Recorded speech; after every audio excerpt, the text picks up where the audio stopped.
Good evening and welcome to Marshstream, your solo performance broadcasting platform. I'm Kristen Scheel for The Marsh. I'd like to thank you for joining us for an evening of new performances from Marsh director David Ford's Creating and Performing Workshop. The Marsh brings you free performances nearly every night of the week. We hope you'll support our artists and live theater by contributing to our Marsh tip jar, which will be linked to the chat throughout the evening. We hope you'll check out the growing library of archived performances on our website at themarsh.org and on our YouTube channel, The Marshstream. Now please give a warm welcome to David Ford, host and director of this evening's performances. Hi, how are you? Welcome to the Marsh, or, well, the way it is these days, it's my living room and the homes of the performers you're going to see here tonight. And the work you're going to see here tonight is new work. Most of it did not exist a few months ago. People have been joining together on Zoom and trying to imagine something that might spark your interest. And until you guys show up and give us some sort of sense of whether we've struck that spark, we don't really know where we are. So thank you for joining us and being a part of this process. I wanted to mention that tonight we're going to leave a couple of people unmuted, so their mics will be on so that the performers can benefit from a little bit of auditory feedback. And then without further ado, I want to introduce our first performer of the night. Here is Janet Thornburg.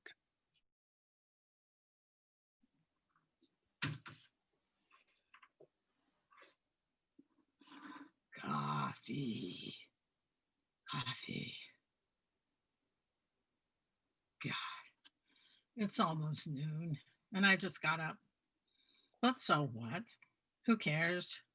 Pandemic time isn't real time. Huh, the cup is warm. How could it be? Wow, the cups in back are hot. What's going on? You're sick and tired of what?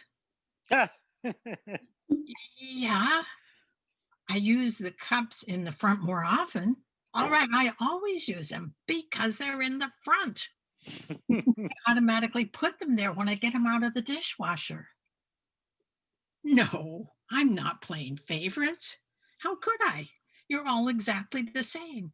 You're all mi casa, super strong, fine, microwave proof, and dishwasher safe. I love all 8 of you the same. Have I taken perfect care of you? Nobody lost, nobody broken, nobody chipped, nobody even scratched.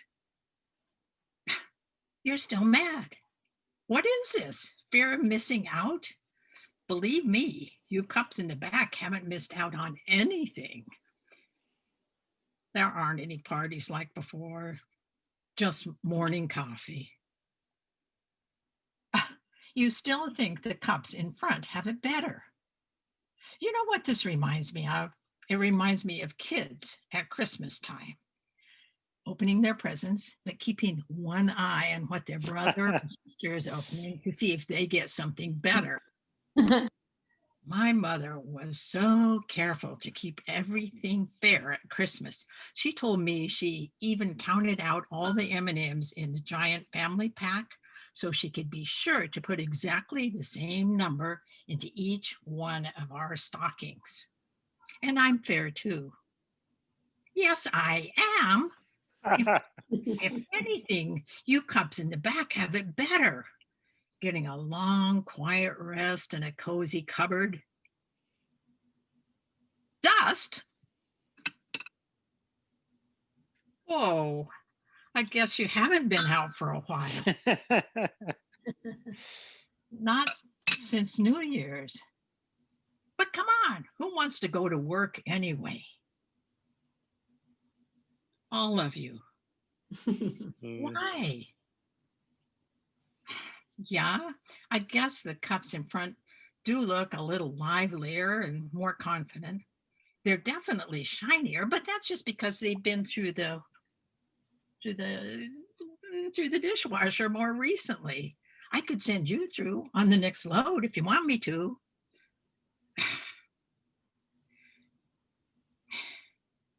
You want to be used regularly, a steady job.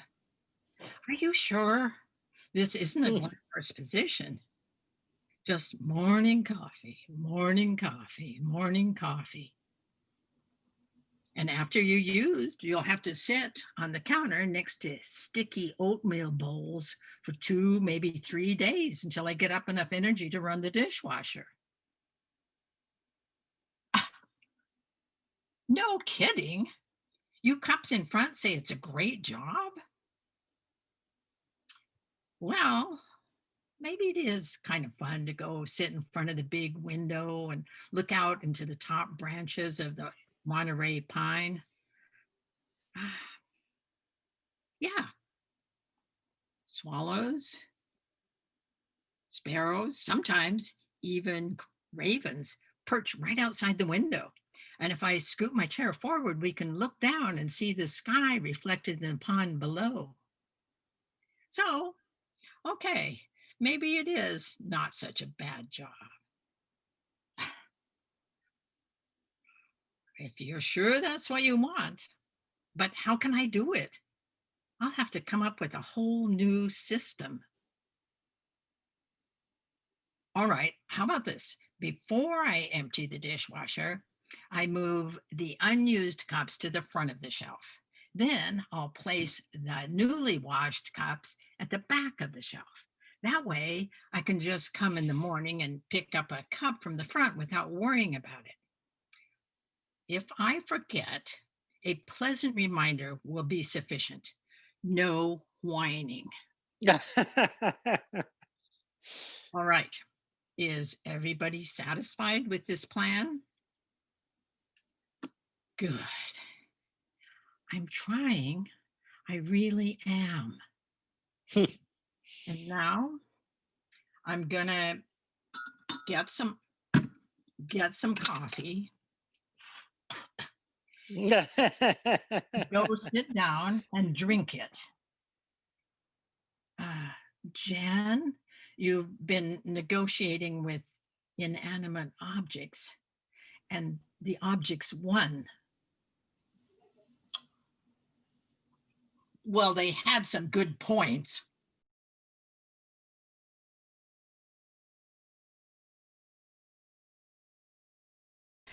Colleen Moore, if I see you nod off one more time, I'm sending you straight to the principal's office. Yes, sister. My grandmother, Colleen Moore, in high school. Sister Mary Margaret holds her stern eye on me for what feels like God's eternity. Then, like a cat stalking her prey, she slowly walks over to where Virginia and I are sitting. I do not approve of young ladies singing in nightclubs. What time did you girls come home last night? Virginia? No later than 9 p.m., sister. Colleen? It was 2 a.m., sister. Sorry, Virginia. I can't lie to a nun. The sisters at Immaculate Conception might think we're headed straight for hell, but as far as we're concerned, we're headed straight for the silver screen. Virginia had come over yesterday after school so we could get ready together for our Thursday night gigs. Dolling ourselves up always feels like more work than the gig itself, but we pass the time by admiring ourselves in the mirror as we do our hair and makeup and adding a few new harmonies to some Gershwin songs. We sound just as good as the Andrews sisters, maybe even better. It's still hot and humid when we head down to Jacksonville Beach, but the evening breeze has picked up now. The sun is hovering just above the water, and it's casting a golden tint and long shadows across the white sands. I've styled my jet black hair in a partial updo, and I hope the breeze isn't blowing my curls too far off course. There are plenty of cute sailors out, and their heads turned in our direction is a clue that we've gussied ourselves up quite well. When the boardwalk ends, we part ways. Virginia goes off to the Roosevelt, and I go to the Mayflower Hotel. "You're late, Colleen." I check the time on the tiny clock face on my bracelet. Well, shoot, we're on in 20 minutes. I guess I have cut it a bit close. "All right, boys, Colleen is here." Sound check's a breeze. We always sing the same set each week.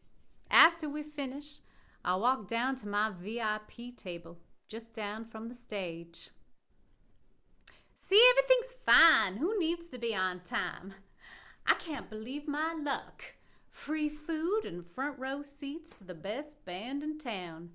I almost forget I'm here to work until I hear the MC introducing me. And then all eyes are on me as I climb those stairs and take center stage.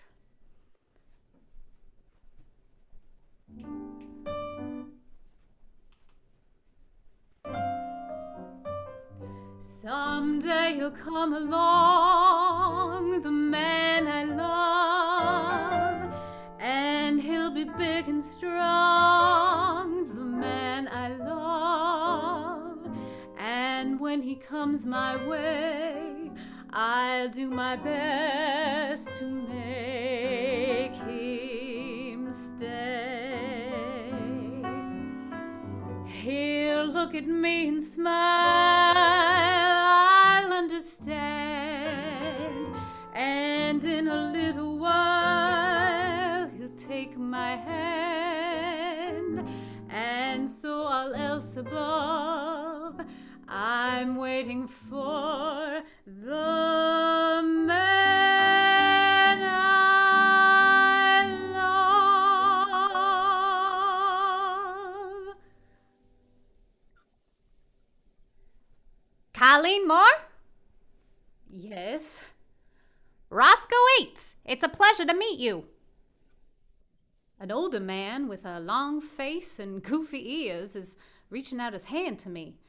It takes me a moment to realize that he's a famous comedian. I saw him in Gone with the Wind. I just caught your set, Miss Moore, and I gotta tell you, you've really got some talent. Listen, I'm putting together a national touring show of the Orpheum Circuit, and I need a singer for my comedy act. I think you'd be perfect. You interested in joining us? We leave in September for Chicago. Well, I would love to, but I have to ask my mother. Your mother? How old are you? I'm 18 and I graduate from high school next month. Well, listen, have your mother call this number. I'll talk to her myself. You're going to be a big star and I'm going to help you get there. Oh, one more thing. We got to change your name. Colleen Moore? It's already taken. That's showbiz, kid. The vaudeville circuit. That's how Frances Gum became Judy Garland. The band and I performed one more set that night, but this time the ocean's our audience and the dark sandy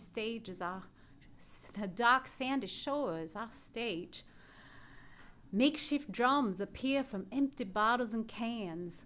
Guitars melt into the ocean waves and saxophones join the whirl of the breeze. The boys from the band have loosened their bow ties and their faces are shining in the light of the flickering bonfires. Even the acrobats from the show are there, and 2 of them lift all 110 pounds of me, tossing me high into the air.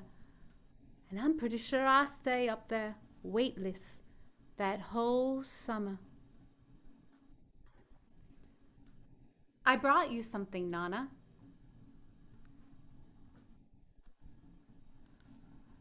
What's that, Amy? We're sitting on the pastel-colored couch in my grandparents' living room. I start to hand her the CD I've made, but... Butch! Why are you going down to the garage again? To get the ginger ale, Colleen. We didn't buy ginger ale. We decided to only buy Coke. Well, then why'd you tell me to get the rest of the soft drinks? I meant the ones in the fridge. Oh, Well, why didn't you just say that?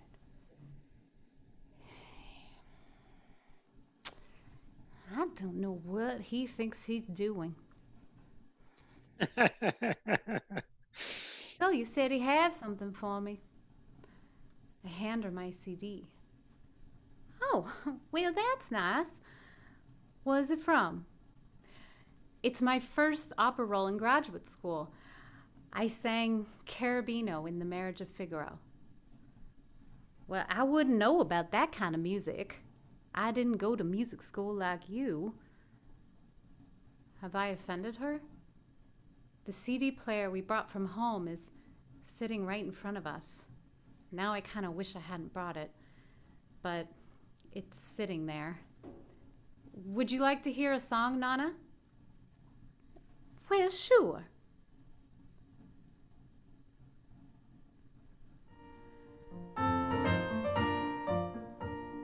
Voi che sapete che così amor donne vedete sia là nel cor poi ne vedete sia là nel cor. It's embarrassing listening to myself, but I loved singing this role, and I'm finally good enough to sing it. Mozart lets me melt into another world. Ma per me piace languir così. Voi che sapete che così amor donne vedete sia là nel cor. Donne vedete sia là nel cor. I quickly hit stop so it doesn't go on to the next track. I wait.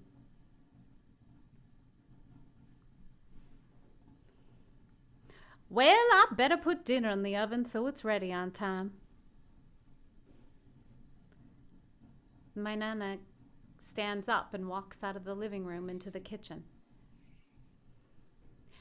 I take the CD out of the player and put it back in its case. I put it on the coffee table where she can find it later. Maybe she'll play it. But I have a feeling she won't. I'm not sure why, but I don't think she liked it.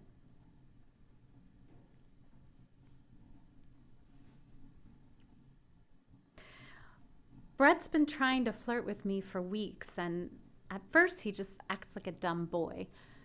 We're in high school. But then he asked me if a photograph I've taken that was published in the paper is mine. It was one of a series of photographs, and our names are only listed as a group. How did you know that one was mine? He says something about the angle and the feel of the image. Seems like it came from me. Another time in choir class, I see Brett wander into the back of the auditorium just to hear my solo. Then he invites me to hear his uncle play at Blackwater, a cool, edgy coffee shop with a tiny stage in downtown Stockton. I leave my hair and makeup undone and throw on a pair of thrift store jeans and a heavy wool sweater of my mom's from the 70s, and I drive all the way across town on a cold, foggy Saturday night. It's warm and crowded inside Blackwater. I'm sitting so close to Brett that our arms keep brushing up against each other. I take in his messy hair, the prominent line of his brow bone, his interesting ski-sloped nose. There's a hollow below his cheekbone, and he has perfect full lips. He's beautiful. He looks like a cross between Leo and Brad. He's wearing a pleather brown jacket that reminds me a little bit of David Bowie. And he's kind of a rock star. I mean, he's the best guitar player at my high school. And all the girls have a crush on him. After the show ends, Brett and I step out onto the dark street. He seems nervous. Billy and I are going back to my house to listen to some music. Do you want to come over? Sure. Great. Follow me. I get into my car and I follow Brett all the way across town, driving behind him with the complete certainty that at some point that night we're gonna kiss makes every cell in my body buzz alive. We move through the streets in tandem, first gear, accelerating into second, third, sometimes up to fourth, coasting for a bit, then downshifting back to third, second, first, idling to a stop, climbing again, accelerating, coasting, then slowing back down, stopping. The anticipation and rhythm of starting over again and again. Later, Brett tells me that at every red light we come to, he looks for me in his rearview mirror, and seeing my face illuminated in the streetlight, he almost loses his nerve. But something bigger than us is pulling us together. All he has to do is keep driving. We're alone at Brett's house after Billy leaves. Brett puts another album on, Miles Davis, Kinda Blue. You're really beautiful, Amy. Even this. Brett lightly touches my badly broken out cheek. Somehow on you, it gives your face a natural blush. Our faces are so close. And finally, slowly, Brett brings his lips to mine.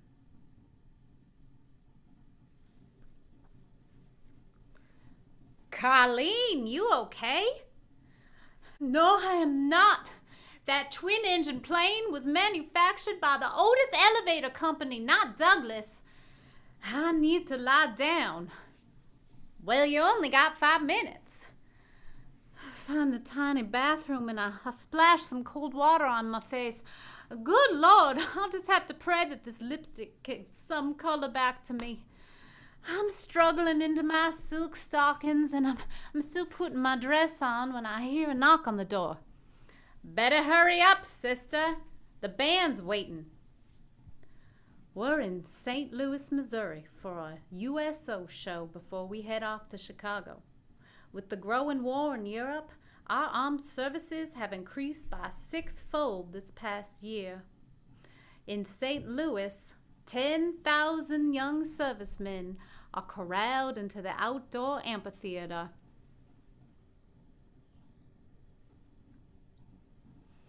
Introducing Colleen McKay.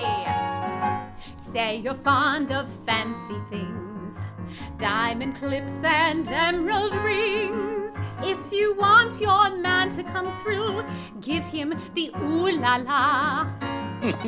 When your car is asked to stop by some handsome traffic cop, lest you want a ticket or two, give him the ooh la la. If poor Napoleon at Waterloo la la had an army of debutantes to give the British the well-known ooh la la, he'd have changed the history of France.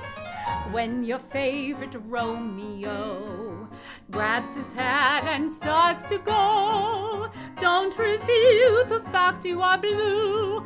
Don't break down and start to boo-hoo. There's but one thing for you, la-la, to-la-la, do-la-la. Dance the hula and give him the ooh-la-la, la-la, la-la, la-la, the ooh-la-la,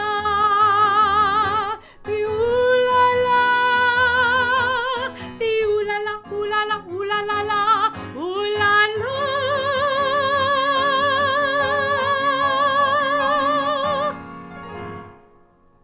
That's Colleen McKay, boys. Row after row of soldiers are on their feet, cheering, smiling, waving their arms for me. I've never felt so appreciated in my whole life. I practically float off that stage and skip back to the dressing rooms. I kick off my shoes and I'm ready to hear Roscoe start his comedy act, but he can't get a word in because now the soldiers are chanting, "Where's that girl? Where's that girl?" Roscoe had told me to wait in the wings. In a panic, I put my shoes back on and I run back out as fast as I can. When I walk out onto the stage and I see that crowd cheering for me, I think, this is it. I've arrived.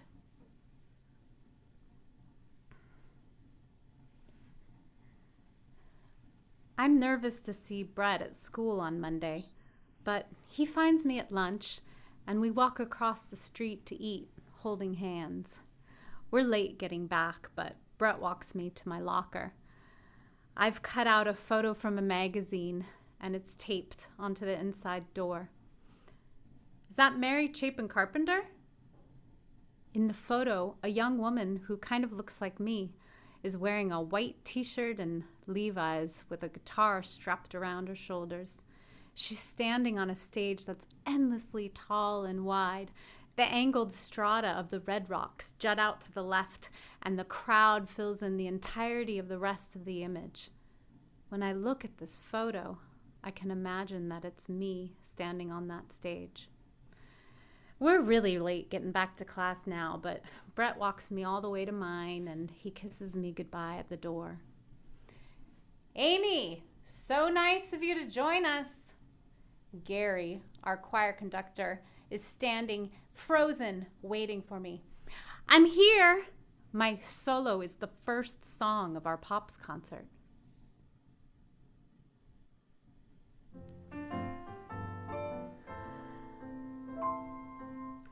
Stars shining bright above you, night breezes seem to whisper I love you, birds singing in the sycamore tree, dream a little dream of me. Say nighty night and kiss me, just hold me tight and tell me you'll miss me, while I'm alone and blue as can be. Dream a little dream of me. Dream a little dream of me.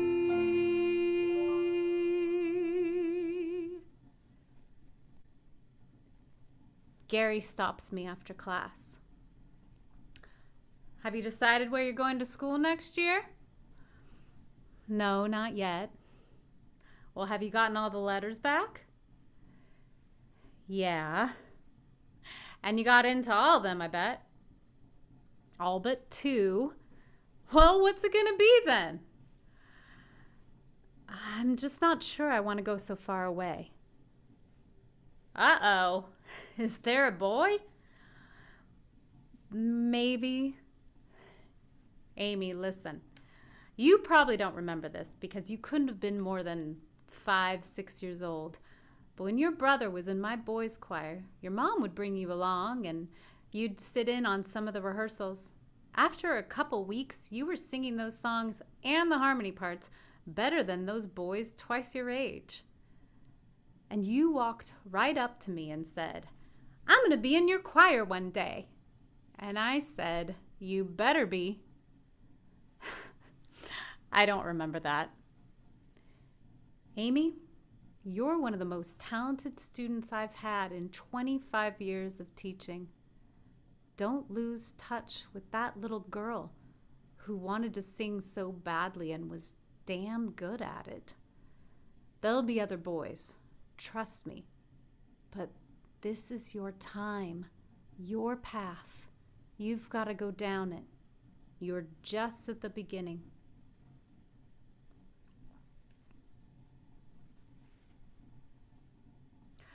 Later that December, I'm back home in Jacksonville, Florida, scheduled to rejoin the tour in January.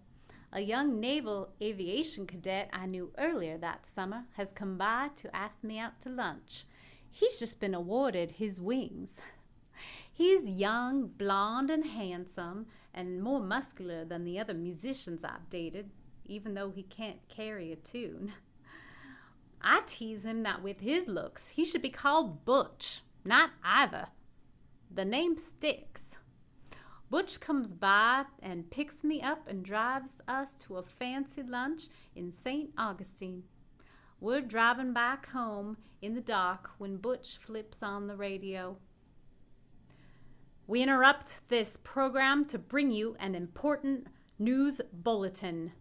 The Japanese have attacked Pearl Harbor by air, President Roosevelt has just announced. The attack was made on all naval and military activities on the principal island of Oahu. We take you now to Washington. In an instant, something more important than Christmas shopping or vaudeville tours has elbowed its way into our lives. Shakeup plans and shakedown cruises. It's time for decisions.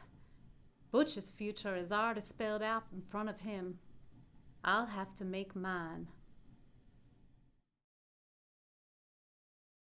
Namo tasso ha arahata bhagavad arahat samma sambuddhasa. After staying up all night, endlessly packing and repacking my bags, I'm finally on my way to my month-long silent meditation retreat at Spirit Rock, Marin County's bucolic, internationally renowned watering hole for the soul. As we drive through the hills and into the entrance, I already feel the calming of my spirit. Except for a niggling worry about my room assignment. Now, trudging up the hill, my worry about the room has turned into full-fledged panic. Namo tassa bhagavato arahato samma sambuddhassa. My friend Paulo is here with me, and he's carrying my 3 large suitcases and my small trunk and my 2 allergy-free pillows and yoga mat and my pink foam roller. He's house sitting and cat sitting for me while I'm away. I promised him a special dinner when I return, and I've given him the use of my car and a manly petty as it were. He's a really good friend. In fact, he encouraged me to take this retreat, as did my meditation teacher and my therapist and my partner and all of my friends. An entire month, they all said, just to be quiet and go within. Oh my God, Paulo has rocketed ahead of me with all of my gear. Man, is he ever fit. I'm trying to catch up, but I just keep getting caught in an argument with myself. Slow down. Okay, you're gonna throw your back out. No, I just didn't realize that I was just so out of shape. Well, this is not a race. Well, I need to be first in line. I cannot be put in a crappy room. No way. Oh boy, remember the renunciation agreement, huh? Take whatever you are given. You have to abide by the rules. Abide by this, abide by that. The whole renunciation thing, it's really not that big a deal. It's really just a suggestion. All right, that is total bullshit. You did not come all this way to play stupid mind games. You came here to work on yourself, to not be so overreactive and so anxious and so impatient, so needy, so moody, so stubborn, so okay. I have a lot of resistance or whatever they call it. So kill me now. Aversion. It's called aversion. God, why can't I get it together? Well, that's why you're here, Bubala, so that you can get your life more together. Oh, God, this is so not helping. Okay, look, the truth is, I will abide by most of the, or some of the rules, but I'm not going to abide by every single one. I mean, I know that they say that these rules and these precepts, they've been here for thousands of years. They're here for a reason, yada, yada, yada. But, and they've worked for thousands of years. But you know what? Not for everybody. Anyway, besides meditation and all that stuff, I am here to just relax and chill out and, just get away from the craziness of the world. So the last thing that I want to do is get stressed out trying to be the perfect yogi. Okay, well, you're probably wondering, why didn't I just go to Hawaii? Yeah, actually, I was just thinking the same thing. Chill out on the beach and swim with the dolphins, drink Mai Tais, eat poo-poos. Poo-poos are basically appetizers, but if you eat enough of them, heavy poo-poo, they call it, then you don't have to worry about dinner. But I always end up eating dinner anyway.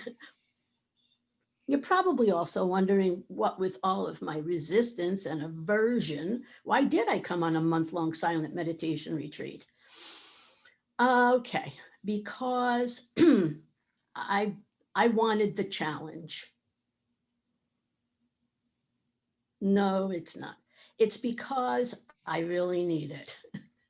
Ask my therapist and my friends. Ask Paulo. Hey, Paulo, hey, you leaving already? Wow. Well, gracias, amigo, por todo, and I'll see you in a month. Oh, I'll miss you. Oh, and hey, Paulo, if you please don't forget to water my plants, okay? And the mail. And if you could please just sort it too and throw out the junk mail, it goes in the recycling on the left side of the garbage, unless they're glossy. Then you put them, no, okay, no, never mind. All right, ciao, Paulo, ciao. Oh,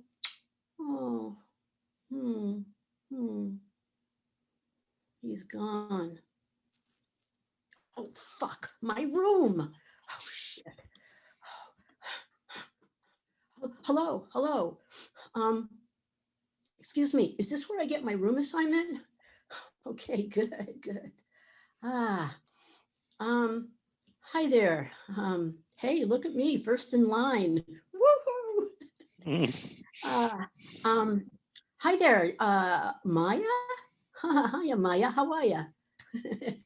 Good, I'm good, thanks. Yeah, I made it, still catching my breath, but, well, the hill. And anyway, I'm here. No, I'm fine. I don't need to sit down. No, really, I don't want to lose my place in line. Yes, it's very exciting. A whole month, I know. I can't wait. Yes, it's Kreitman. Kreitman, K-R-E. No, you got it. That's me right there. Yeah. Boy, you got a lot of paper there. 100 people. Wow. No, I can't imagine. It just must be a lot of work, dealing with all these yogis. Oh, no. You know what I mean?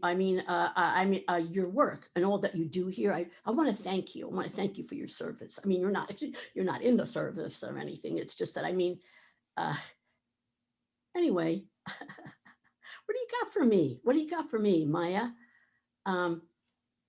Okay, I'm in Karuna, huh? Okay.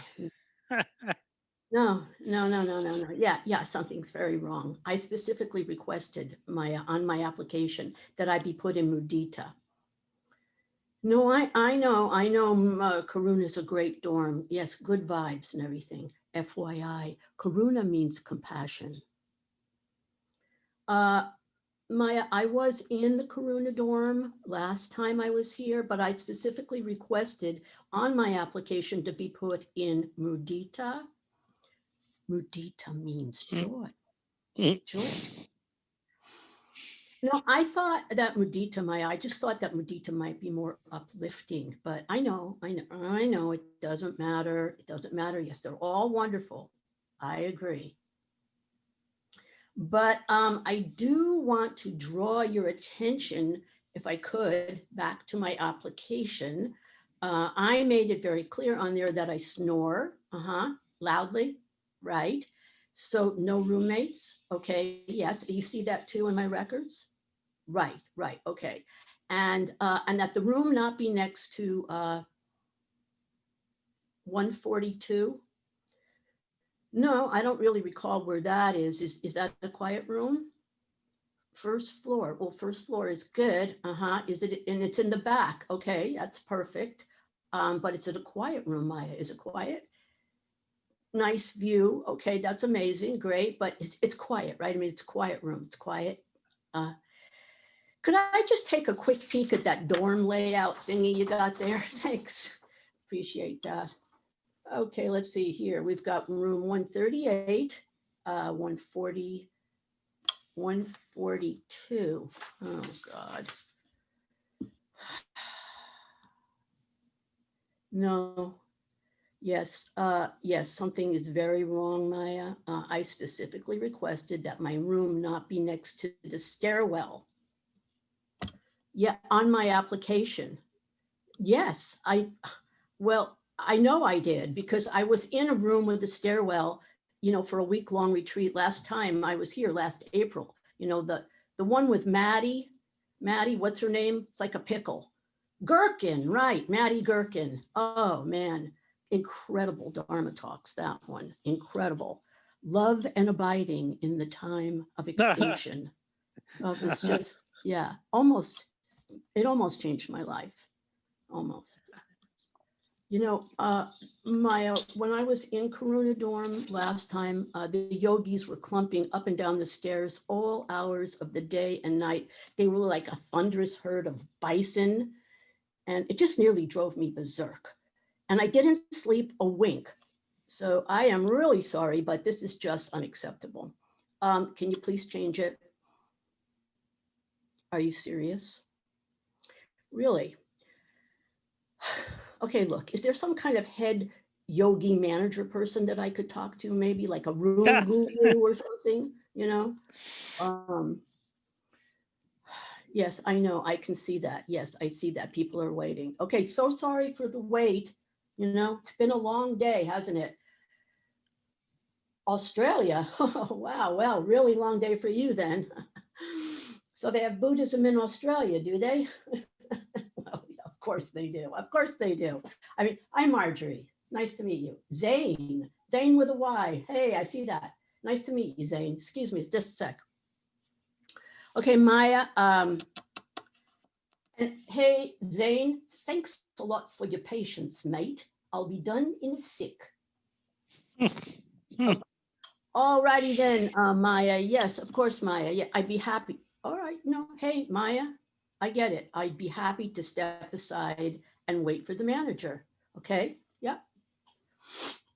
No, hey, thank you very much. Okay. No, thank you. No problem, really.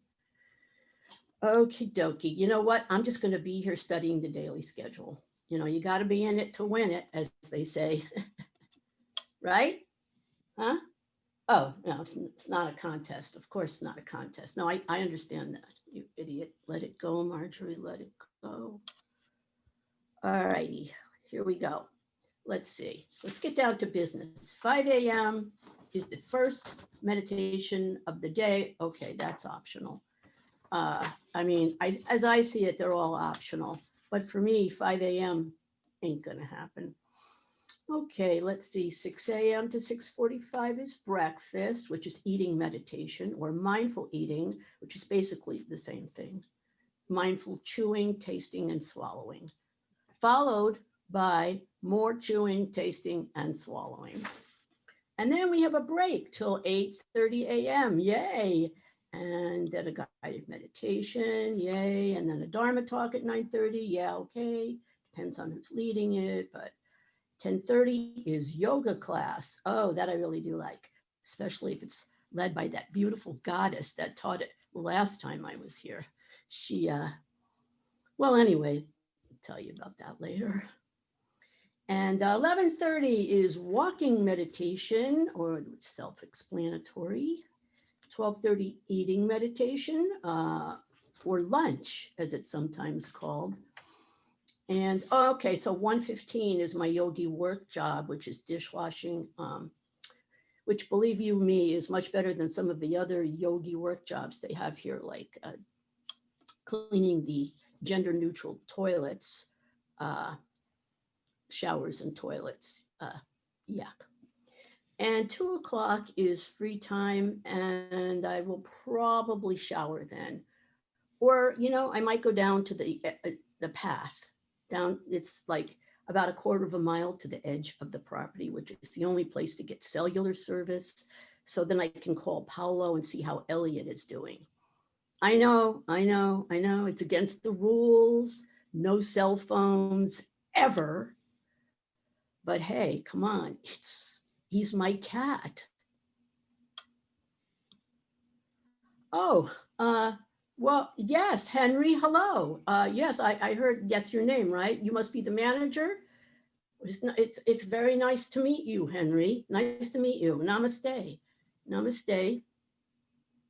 Henry, I would really appreciate it if you could help me out here. By the way, I just wanted to say your glasses are really cool. They're very unusual, you know. It's hard to find something nowadays that looks right and fits well and everything, don't you think? Okay, Henry, I have a problem. Yes, I have a problem. I mean, it's not a problem. It's more like a request. I have been assigned to room 142 next to the stairwell. And I know the renunciation agreement, you know, take whatever you're given. I got that. Mm-hmm. But my requests were so specific. And under these specific circumstances, Henry, I would really appreciate it if you could maybe, I don't know, how should I say this? Kind of bend the rules a little bit, or, you know, kind of stretch. Okay, he's not bending. Excuse me, what? Oh, am I willing to bend or stretch myself? Uh-huh. Oh, okay. Well, I don't really know the answer to that. I mean, I see your point, and it's right on. Of course, I am willing to compromise, Henry. Yes, I am. No, really, I am. It's just, you know, not on this one thing. I am a little bit surprised that you asked me that, but okay. Why am I here? Okay, I mean, there's so much I love about this place. I just love it. The meditation and the Dharma talks and the wild turkeys, the beautiful hills, the food. Yes, I love the food. I love the food. And I don't mind doing the dishes either. You know, I mean, dishwashing, Henry, is my Buddha jam. And I wrote that on my application. Did you happen to see that? I mean, I don't know if you read my application or anything, but I was just recently almost, I should say, diagnosed with, I have this kind of very low grade case of hyperacusis or hyperacusis. I'm not quite sure how you pronounce it. It's hypersensitivity to noise. Have you heard of it? You have it? Oh my God. Oh, that is crazy. Oh my God. You see, wow. Well, okay. Well, actually, I also have chronic pain, and Henry, I am so sorry to hear that. Neck pain? Huh, that's tough. Wow. Well, then you probably know this, but yes, that's right. Chronic pain. Oh my gosh. Chronic pain makes everything worse, huh? Hey, Henry, Let's hear it for chronic pain. What do you say? Oh, okay. Sorry. God, I mean, I never thought I'd ever hear myself say that. So then, Henry, you do understand what I'm saying, right? I mean, you know, about every, right? Okay. Well, no, wait, just a sec. You know, let me put it this way. Well, I know that my support of the new building and the scholarship fund, all very worthy causes, it doesn't make me entitled. Of course not. Nor does paying full price for the room grant me anything, you know, the right to expect better treatment or anything. No, or better lodging. I know I'm equal. You know, I'm separate, but I'm equal. But I got to tell you, Henry, right next to the stairwell, you know, I don't feel that equal. You know what I'm saying? Huh? Okay, yeah, namaste. Yes. I am happy to wait, Henry. Yes, okay, sure. I'm gonna just sit right here and I'm gonna just slow down, smell the roses or the eucalyptus, whatever. In fact, I'm just gonna stay right here and I'm gonna get in some practice from my practice.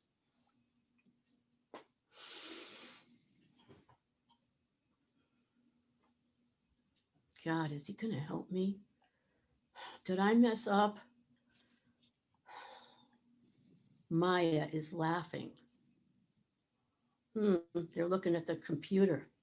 What are they whispering about? God, are they dating? Something just happened. Am I getting kicked out or what? Or am I getting a better room? I think they are dating. Boy. Kicked out or better room? Kicked out or better room? Kicked out or he's picking up his coat. Is he leaving?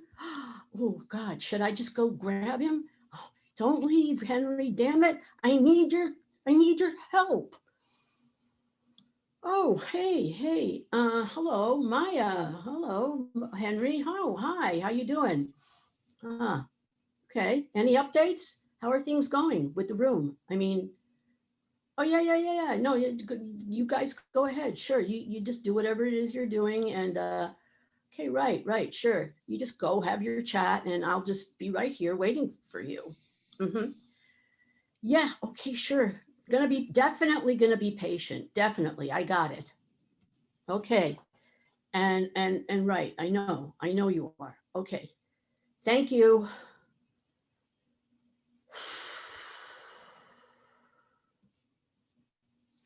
Shit. Whoa, what's going on? All right, just breathe, take a deep breath. In 5, hold 3, out. No, wait, is it, or in 3, hold 5, out. I don't know. I get those mixed up all the time. Jeez. All right. Namo tasso arahato bhagavato. Zane, hey. Well, good day, mate. You still here too? Huh. Yeah, it's just a bit of a snafu. You too, I see. Nah, it's nothing serious. Oh, really? Okay, so where did they move you? Karuna? Okay, all right. What room number? 142? Ah. No, I totally agree. Zane, first floor is much better for your bum knee, okay? So, yep. Hey, good luck on the path and catch you later. Best of luck. Poor bloke. You know what? I am sure that he won't mind the thunderous herds.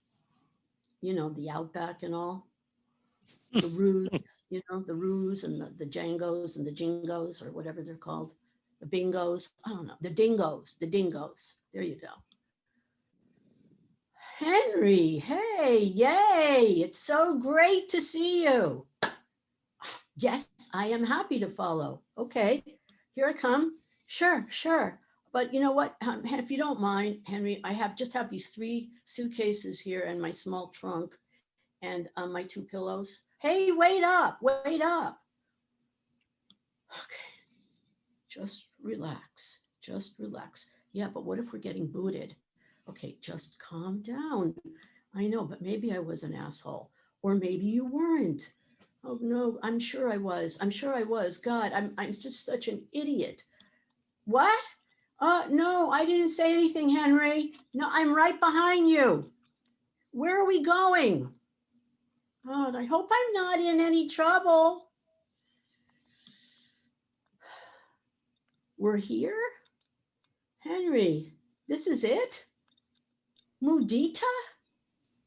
Oh my gosh, Mudita, I can't believe it. Mudita, such joy. No, no, thank you so much, Henry. Yes, I'm sure I'll be happy here. Absolutely. Can I just, no hugging, no hugging. No, I know. Okay. Well, you have been very kind, Henry. Okay. So gracias. Yes. And merci and mahalo. And arigato. Hey, and renunciation, Henry, from here on out. Namaste.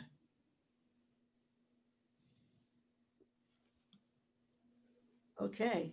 All right. All right. What do we got here? Yeah.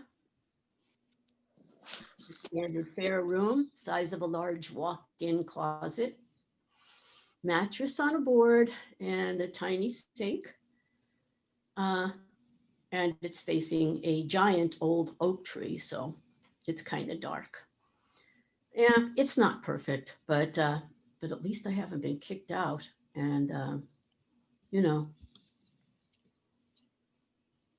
I'm not next to the stairwell.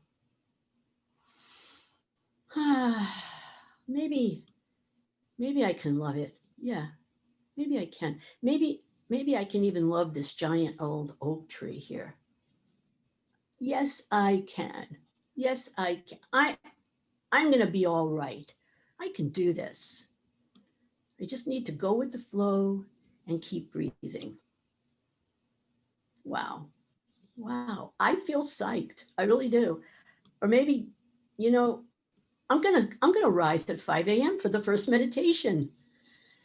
Or maybe I'll just skip the meditation and head straight for breakfast. No, because I hear that they're going to have blueberry pancakes and they're grain-free and those go fast. So I got to be first in line.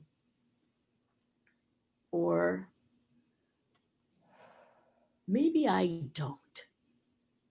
Maybe I can be 5th or even 6th. Hey, this is the beginning of the teachings. This is it, my first lesson, acceptance. I think I'm doing pretty well.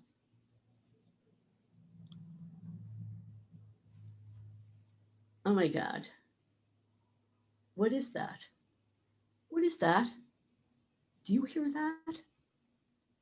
That humming, that droning, huh? That weird thumping? What is that?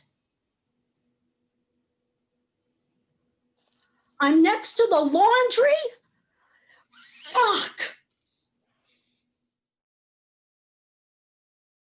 This is my favorite childhood book. It was given to us by a family that had more money in our small southern town. This is how life in a family looks. Beautiful, right? Everyone together like this in a lovely open concept floor plan. This is a fairy tale. I'm here to talk to you about architecture in this regard. This is an open concept floor plan. Here you are, here's your partner, same sex or not, doesn't matter. This is what I'm here to tell you. Do not look for an open concept floor plan. Since many people want one, whether renting or buying, this is going to save you a great deal of money. Just want to say on the first camping trip I went on with my husband 21 years ago before we were married, a huge rattlesnake was in the middle of the path. Waylon, he reminds me of Waylon Jennings, looked at the snake and maced the snake in the face. Didn't know what the snake would do, just maced it in the face. I am no longer interested in camping. Now, during COVID, I am camped out in the kitchen watching Fareed Zakaria. He's camped out in the living room watching Africa with snakes all the time. Between the living room and the kitchen, we have a table with a lovely cut glass vase. Light pouring in creates a prism. This is how I now see the inside of a marriage. This is what you know about each other before you get married. This is really all you know. That's it. And the reason you know very little is you have not been paying attention to the rattlesnakes. No. By month 6 of the marriage, the snakes are starting to show up. Here you are. Here's your partner. There are some issues starting to define themselves. Looks like a snake, doesn't it? Could have seen it from the beginning, but did you? No. Now, by the end of year 1, you know you've got some things to find. One of you lacks boundaries, maybe both. One of you is calling names. One of you is acting out. This one over here, acting out. We can't talk about the nudist colony. Yeah. And does the rest of the family know about that? No, they don't.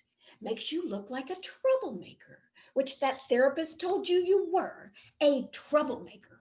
But does the rest of the extended family know about the nudist colony? No. I'm talking about the therapist I saw years before I even met Waylon. When she was missing that I was dating an addict, my friends were calling the hamster man. Some of these therapists are not that smart. Placating. This is not what I did. I put this down, not what I did after the nudist colony. No. Now, someone over here is yelling. You've got your wounds going into each other. You've got all your old wounds. I did a lot of inner work before I ever got married. It's just that marriage opens the door to a boatload of crap you never knew you had. You've got these new wounds.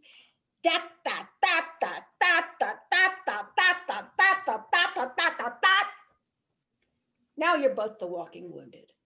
I'm doing a PSA here in case you're thinking of getting a new partner. Now you're in crisis. You have got to go to couples therapy. The purpose of couples therapy is to support the couples therapist ad infinitum. You are going to discuss your family of origin. You are going to discuss your mother. You are going to talk about how your mother said you could not have the furniture. We were in the dining room where my mother had her cut glass vase, that thing I had always wanted. Aunt Mimi's cut glass vase, mother's most prized possession. I knew it was going to my brother, who now had a cut glass collection. She was saying essentially, the furniture also I may not have. So I said, Mama, when I had a Southern accent. Mama, I tried to say it nicely.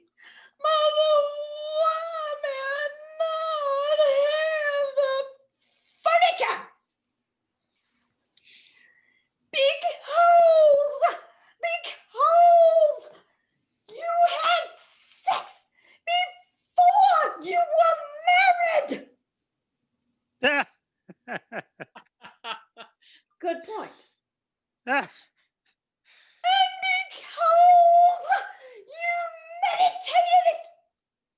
Even the bishops meditate now in her Episcopal church, but they don't meditate the way I meditate. I meditate like Ellen DeGeneres, so I don't get the furniture. So I bought my own cut glass vase. My mother's like this, her daily mode of operation with me anyway.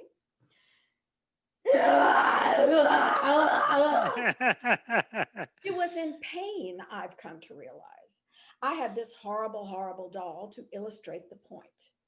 We were all very happy, while Cary Grant, yes, that was her name, was doing all the work: cooking, cleaning, childcare, coleslaw, put a little sugar in it. While Cary was doing everything, white sugar, we were all very happy, except Cary. I was going to give this horrible doll to the African American Museum at the Smithsonian, but I doubt they want it. And I'm just way too sad about the whole history to toss the doll. Anyway, when we lost Cary, I did not look like this anymore. My mother was very angry. She meant to teach me to shut up and sit down and clean the house. But she was 5'2". She was the perfect sparring partner. Verbally, she inadvertently taught me to speak up. This does not work in a marriage. You have to use I statements. His mother, by the way, his mother trumps my mother every day. Lambeth, I hate it when you wash the dishes before you put them in the dishwasher. Waylon and I met on the internet, and when Waylon first saw me walk into that greasy spoon, he must have said to himself on some level, "This woman reminds me of my mother."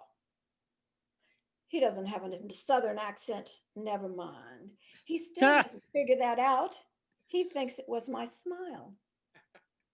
It was not my smile. I am not afraid to say anything. I just feel bad after I say it. Some of the time. And sometimes I get ticked off. Reminds him a bit of his mother. Yep, that's where you got your snakes. That's where you got your snakes. Just to be clear, our childhoods were pieces of cake in comparison to theirs, pieces of chocolate cake. This is also true of our fathers. Then you've got your father, in this case, my father, extraordinary man, extraordinary man. But he was what? Well, I should say, when I was screaming like I was practicing with my mother every day, didn't seem like a big deal. The other kids at school are being belted. Then you have his father, also an extraordinary man, robbed a bank and ran off to Spain. Anyway, I can't say anymore. The rest of the family is still alive. Very gross. Doesn't seem to like it when you talk about the dead. I am going to talk about the dead. They're not dead. If I am correct, they come and go from my kitchen. I talk to my father's spirit now and then. He doesn't care what I say from what I can tell, or he's given up. His spirit did say recently, "Whatever you say, do not make it more likely you will get shot." By year 3 of therapy, you've got this whole thing populated. Here we have an alcoholic relative on the East Coast. There's a secret child nobody knew about. You have this history of suicidality in the family on his side. No one would guess that looking at him. People want to leave now. This is a tiny affair in comparison to his emotional affair which is a big deal, which pulls everyone potentially out of the marriage. I didn't have any affairs. I just put this on this chart to be nice. What do couples therapists do? Pretend it never happened. One of these scout moms, by the way, so attractive in those little green shorts. So attractive. God knows what happens on these camping trips. The most annoying thing about couples therapy is the way the therapists react to Waylon. I have taken him to my therapist. They all think there is something very problematic about Waylon until they meet him. Then they're all, oh.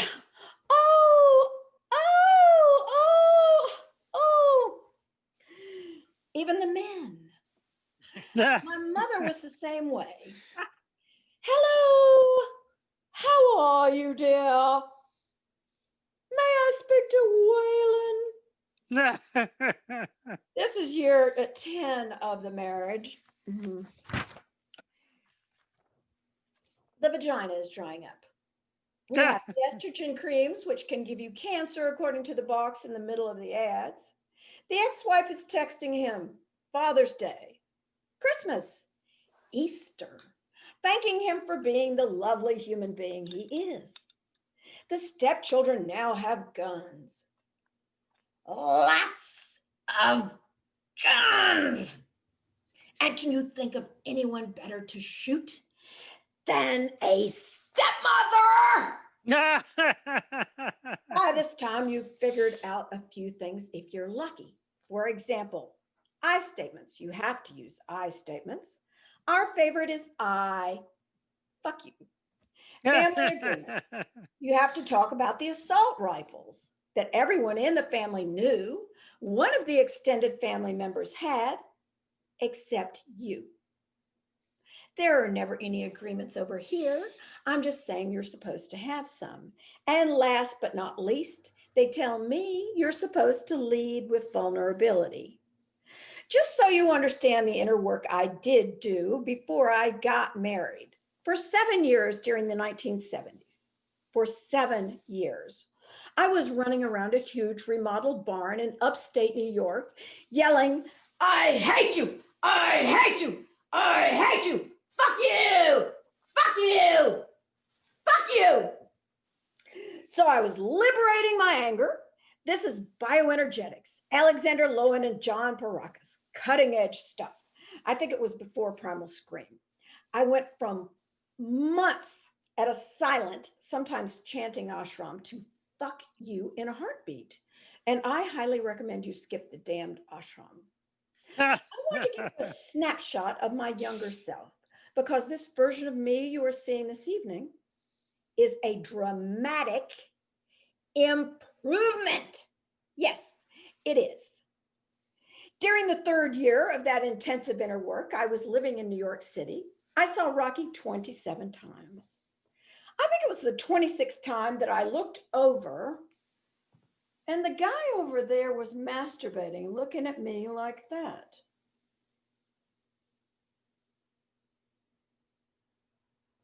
I just kept watching the film. It was just me and him, and I was excited myself. No, it didn't occur to me to be upset, to leave, or even to look behind me to see if he was following me home. I had to learn to be who I am today. I had to learn to isolate, to have boundaries, to hate human beings. I have come a long fucking way, baby. Somebody told me last week I should work clean. Fuck them. I have spent my whole life learning when and how to say fuck you and unlearning it. Fuck you does not work in a marriage either, which is one of the reasons I'm telling you not to get an open concept floor plan. Anyway, I thought Rocky was so incredible. You know, the punching and the whole thing. I couldn't figure it out. Did I want to be like Sly? Was it because Sly was like my father? Anyway, that year, of course, he won the Academy Award not only for, well, you know, he wrote it in 4 days. Maybe it was 10 days, and his wife helped him type it. And I didn't have a wife, but I figured I could be like that. I could do it. I could do it. My father was like that. When he was young, he had nothing. He had been dirt poor. And my sister was a beauty queen, different mother. Told me I should run around and take care of her. But I thought, I could be somebody big. I could be somebody big. And I could be with someone who would come in a room like Stallone would come in and talk to his turtles. He was so nice to those turtles, even in secret. And look what he did for Adrian. I did still have that big front chipped tooth I had from diving in the shallow end of the pool at the end of the 5th grade. But I thought, as good as Adrian in that pet store.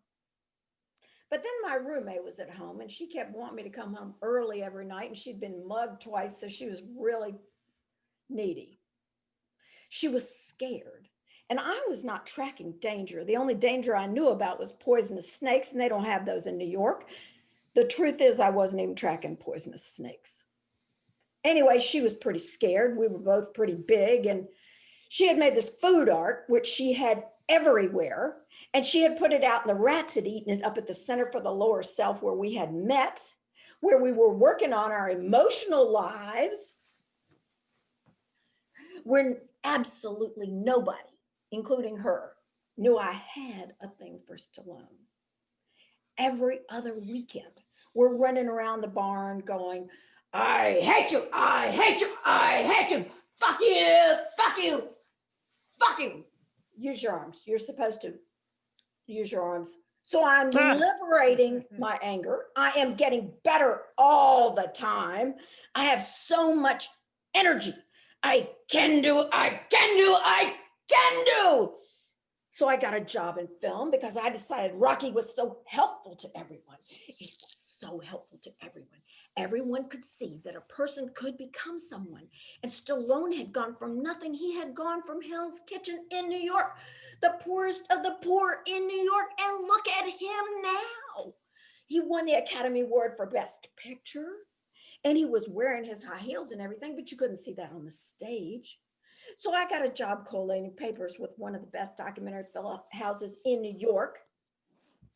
And then I would go down and sweep the floors after hours. Then I would go down and watch Rocky every night. At the end, when he wins the championship, boom, boom, boom, boom, boom, boom, boom, boom, boom. And his eyes are almost swollen shut and bloody. He says, yo,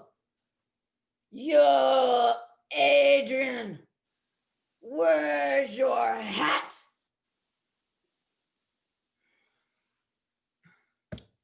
This is nothing like life in a marriage, ladies and gentlemen.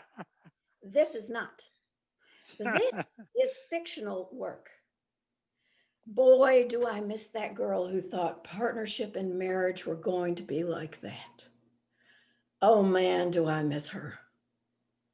I wish I were not so much improved. It was fun while it lasted. It was also pretty painful in the end. No time to discuss that.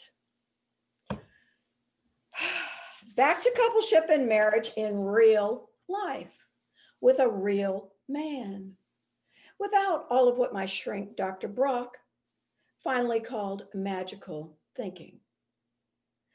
Couples therapy is not working. You've got to go to individual therapy. Get yourself some space. You don't want your relationship to end up like this. You like your garage. You like your house, unless it features an open concept floor plan. Thank you all very much for coming out tonight, and thank you to the performers And be sure and you might come by tomorrow night and see the other people from this class. They'll be performing tomorrow night.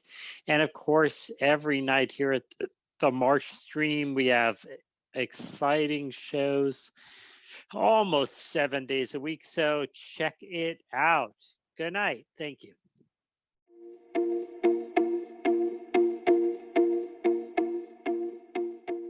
It happens, right? You're on your way to a very important meeting. The right one, and finally, I turn to the place I always turn when I'm utterly lost and desperate. Livelier. Can you do something a bit livelier? Of course I can.